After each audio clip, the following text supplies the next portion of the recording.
lie detector, Pak. Lie detector ini heboh akhir-akhir ini dan jadi bahan kemana-mana dan melebar kemana-mana, Pak. Nah, terkait lie detector, Pak, Ya. dalam sistem pembuktian pidana kita, seperti apa dipandangnya, Pak? Ya, kalau lie detector kalau dilihat dalam pasal 184 KUHP itu kan tidak termasuk ada di sana. Karena itu kalau ahli memahami lie detector yang asal muasalnya itu kalau dasarnya itu berasal dari peraturan Kapolri begitu, maka ahli memahami lie detector itu adalah satu instrumen untuk keperluan penyidikan. Bagaimana penyidik bisa lebih memahami perkara yang sedang dihadapi berkaitan dengan pemeriksaan para saksi, ya. Para saksi dan juga tersangka. Apakah keterangan yang diberikan oleh para saksi itu punya konsistensi tertentu, yang disebut tadi ada kebohongan atau tidak. Nah, itu kan hanya instrumen di dalam pemeriksaan, tetapi ahli memahami itu bukan salah satu alat bukti.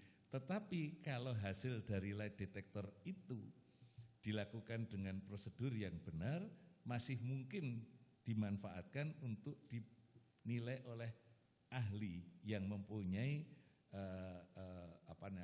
kompetensi untuk bisa membaca dan kemudian menerjemahkan hasil dari lie detector itu. Dengan demikian yang dipakai sebagai alat bukti bukan hasil dari laporan lie detectornya tadi, tetapi adalah pembacaan dari itu.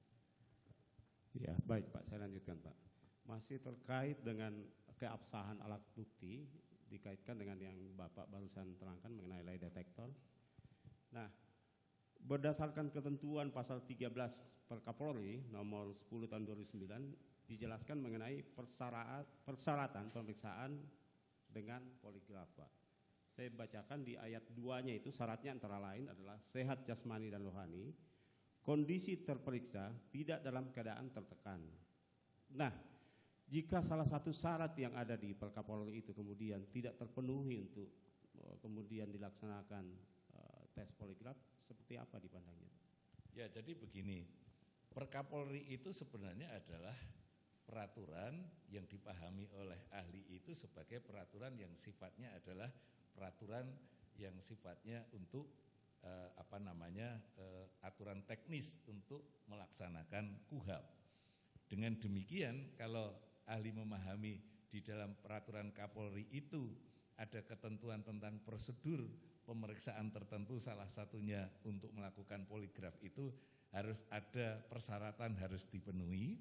Itu maksudnya adalah kalau persyaratan itu dipenuhi, prosedurnya itu diikuti, maka diharapkan hasilnya menjadi sesuai dengan apa yang dimaksudkan dengan pemeriksaan itu. Karena itu ketika pemeriksaan melanggar ketentuan proseduralnya yang dilakukan secara internal di kepolisian, berarti kan melanggar prosedur. Prinsip di dalam hukum acara pidana itu kan tidak boleh ada satu proses tanpa prosedur. Memeriksa itu proses.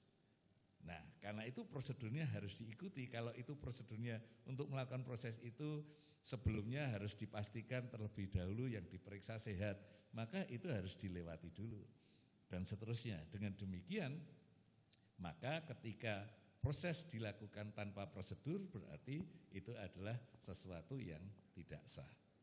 Karena itu proses itu harus dilalui dengan prosedur sesuai dengan prinsip tadi.